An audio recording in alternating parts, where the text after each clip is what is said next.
இன்றைய முக்கிய நிகழ்வுகள். மத்திய சிறையில் மீண்டும் சிக்கிய செல்போன்கள், காலாப்பட்டு போலீசார் விசாரணை. ஆன்லைன் வர்த்தகத்தில் முதலீடு, மோசடி கும்பலிடம் 5 லட்சம் இழந்த பெண். புதுச்சேரியில் பணம் கொடுக்கல் வாங்கல் பிரச்சனையில் பெண் ஹோட்டல் ஊழியரை கழுத்தை கயிற்றால் நெரித்து கொலை செய்த அவரின் கூலி தொழிலாளி ஆண் நண்பரை போலீசார் கைது செய்து ரகசிய இடத்தில் வைத்து விசாரணை மேற்கொண்டு வருகின்றனர். புதுச்சேரி ஊசுடு தொகுதிக்குட்பட்ட வாழப்பட்டாம்பாளையம் பகுதியைச் சேர்ந்தவர் பழனிசாமி, இவரது மனைவி அமுதா. இவர்களுக்கு திருமணமான 2 மகன்கள் உள்ளனர். அமுதா புதுச்சேரி நகர பகுதியில் உள்ள ஒரு தனியார் உணவகத்தில் பணிபுரிந்து வருகிறார். இந்த நிலையில் கடந்த 10ஆம் தேதியன்று வில்லியனூர் ஜிஎன் பாளையம் பகுதியில் உள்ள தனது மூத்த மகன் வீட்டிற்கு சென்ற அமுதா 11ஆம் தேதி அங்கிருந்து அரசூரில் உள்ள தனது இளைய மகன் வீட்டிற்கு சென்றுவிட்டு இரவு பணிக்கு ஹோட்டலுக்கு சென்று மீண்டும் காலை மூத்த மகன் வீட்டுக்கு வருவதாக கூறிவிட்டு சென்றுள்ளார். ஆனால் 12ஆம் தேதி மதியம் வரை அமுதா வீடு திரும்பவில்லை.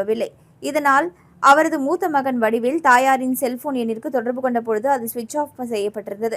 இதனால் வடிவேல் தனது தம்பிக்கு கால் செய்து தாயார் குறித்து கேட்டுள்ளார். அப்பொழுது அவர் அன்று இரவு 7 மணிக்கு தாயை பேருந்தில் ஏற்றிவிட்டதாக தெரிவித்துள்ளார். இதனை கேட்ட வடிவேல் தனது தாய் பணிபுரியும் உணவகம் மற்றும் உறவினர்கள் வீட்டில் அவரை தேடியுள்ளார். எங்கு தேடியும் கிடைக்காததால் வடிவேல் வில்லியனூர் காவல் நிலையத்தில் அளித்த புகாரின் பேரில் போலீசார் வழக்கு பதிவு செய்து விசாரணை மேற்கொண்டனர்.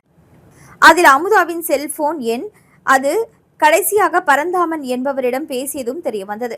இதனை அடுத்து வில்லியனூர் போலீசார் பரந்தாமனை காவல் நிலையம் அழைத்து சென்று விசாரணை செய்தனர். அதில் இதற்கு முன்பு இருவரும் கூலி வேலை செய்யும் பொழுது ஏற்பட்ட பழக்கத்தின் காரணமாக அமுதாவிற்கு 3.5 லட்சம் ரூபாய் கடன் கொடுத்ததாகவும் அந்த கடனை மீண்டும் கேட்டபொழுது அவர் திருப்பி தராமல் தாமதப்படுத்தியதால் அமுதாவை தனியாக விழுப்புரம் மாவட்டம் பூத்துறை கிராமத்தில் உள்ள முந்திரி தோப்பிற்கு அழைத்து சென்று தனது நண்பர்கள் சிலருடன் சேர்ந்து கயிற்றால் கழுத்தை நெரித்து கொலை செய்து அங்கே புதைத்ததாக தெரிவித்துள்ளனர்.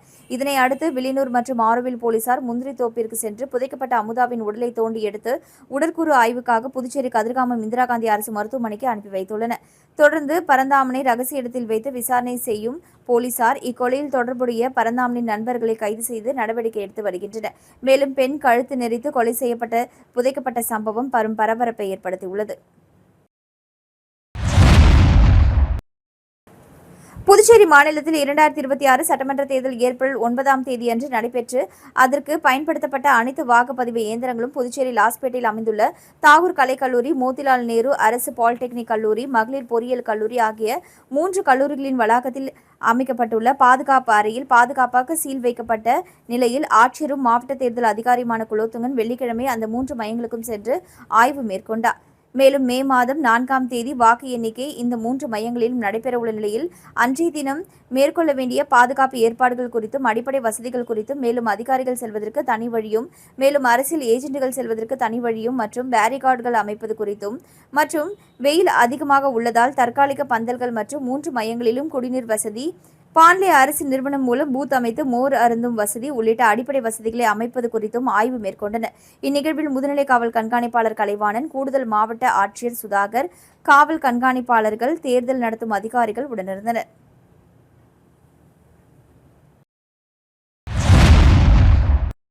காலாப்பட்டு சிறையில் தண்டனை கைதிகள் பதுக்கி வைத்திருந்த 3 மொபைல் போன்களை அதிகாரிகள் பறிமுதல் செய்தனர். புதுச்சேரி காலாப்பட்டு மத்திய சிறையில் 250க்கும் மேற்பட்ட தண்டனை மற்றும் விசாரணை கைதிகள் அடைக்கப்பட்டு உள்ளனர். கைதிகள் மொபைல் போன் பயன்படுத்துவதாக வந்த புகாரின் பேரில் சிறை அதிகாரிகள் கடந்த 10ஆம் தேதி சோதனையில் ஈடுபட்டனர். அப்பொழுது தண்டனை கைதிகள் அறையின் பின்புறம் உள்ள வாழை தோட்டத்தில் பிளாஸ்டிக் கவர்களில் மறைத்து வைத்திருந்த 3 மொபைல் போன்கள் மற்றும் சார்ஜரை பறிமுதல் செய்தனர். விசாரணையில் மேட்டுப்பாளையம் கொலை வழக்கில் ஆயுள் தண்டனை பெற்ற சங்கர் மகன் முத்து என்கிற முத்துக்குமார், அரியாங்குப்பம் போக்சோ வழக்கில் 10 ஆண்டு சிறை தண்டனை பெற்று சிங்காரவேலு மகன் ராஜி என்கிற ரமணா ஆகியோர் மொபைல் போன்களை பயன்படுத்தி வந்தது தெரியவந்தது. இதுகுறித்து சிறை அதிகாரி பாஸ்கரன் அளித்த புகாரின் பேரில் காலாப்பட்டு சப் இன்ஸ்பெக்டர் சிவபிரகாசம் மற்றும் போலீசார் தண்டனை கைதிகள் முத்து, ரமணா ஆகியோர் மீது வழக்கு பதிந்து விசாரித்து வருகின்றனர். ஆன்லைன் வர்த்தகத்தில் முதலீடு செய்து புதுச்சேரி பெண் சைபர் மோசடி கும்பலிடம் 5 லட்சம் ரூபாய் இழந்துள்ளார். புதுச்சேரி நெட்டப்பாக்கத்தை சேர்ந்த பெண்ணை டெலிகிராம் மூலம் தொடர்பு கொண்ட மர்ம நபர் வீட்டில் இருந்தபடியே பகுதி நேர வேலையாக ஆன்லைன் வர்த்தகத்தில் முதலீடு செய்து அதிக பணம் சம்பாதிக்கலாம் என கூறியுள்ளார்.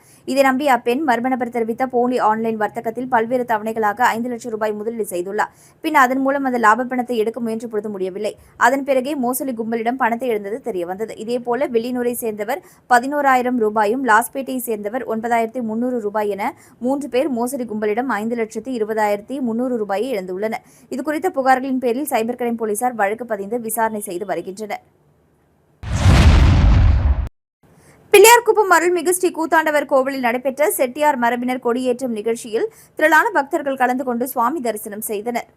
புதுச்சேரி மாநிலத்தில் மிகவும் பிரசித்தி பெற்ற பரிகார ஸ்தலமாக விளங்கும் பிள்ளையார்குப்பம் அருள்மிகு ஸ்ரீ கூத்தாண்டவர் திருக்கோவிலில் கும்பாபிஷேக விழா கடந்த மார்ச் மாதம் 8ஆம் தேதி வெகு சிறப்பான முறையில் நடைபெற்றது.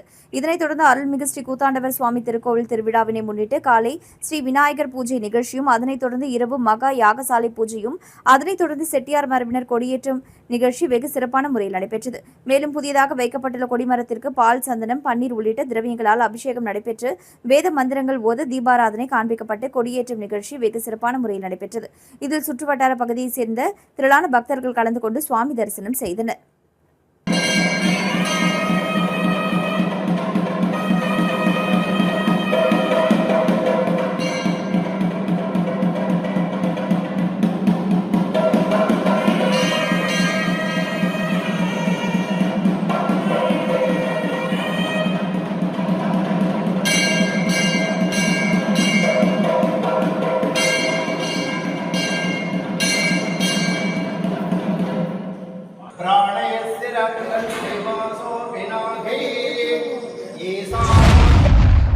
சித்திரை மாத அமாவாசையை முன்னிட்டு நடராசனார் அறக்கட்டளை சார்பாக பொதுமக்களுக்கு அன்னதானம் வழங்கப்பட்டது.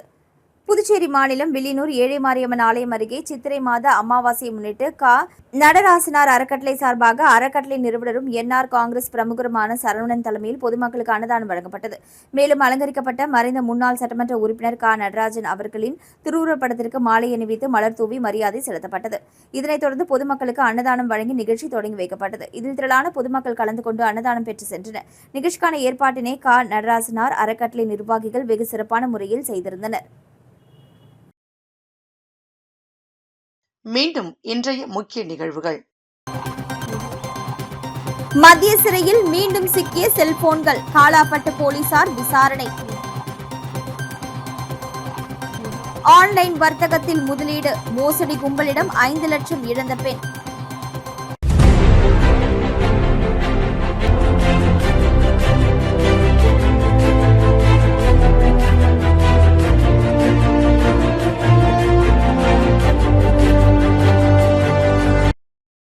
செய்திகளை உடனுக்குடன் தெரிந்து கொள்ள ஆஸ்கர் யூடியூப் சேனலை சப்ஸ்கிரைப் செய்யவும்.